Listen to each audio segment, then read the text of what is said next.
జై శ్రీరామ్. నెలకొసంలో మొన్న పశ్చిమ బెంగాల్లో జరిగిన డాక్టర్ హత్య తరువాత మన దేశంలో ప్రజలు స్పందించిన తీరు చాలా మంచి పరిణామంగా చెప్పొచ్చు. అయితే ఈ నేరాలు జరిగిన తర్వాత దాని మీద స్పందించే బదులు నేరాలు జరగకుండా చూసుకోవాల్సిన అవసరం ఎంతైనా ఉంది.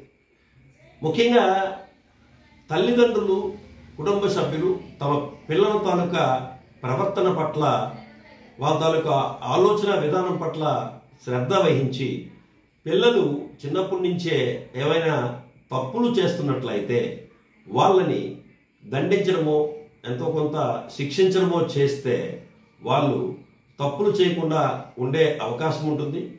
కనీసం నేటి నుంచైనా అలా తల్లిదండ్రులు పిల్లల పట్ల బాధ్యత తీసుకుంటే భవిష్యత్తులోనైనా సరే ఎంతో కొంత ఇలాంటి నేరాలు తగ్గే అవకాశం ఉంది. జై శ్రీరామ్.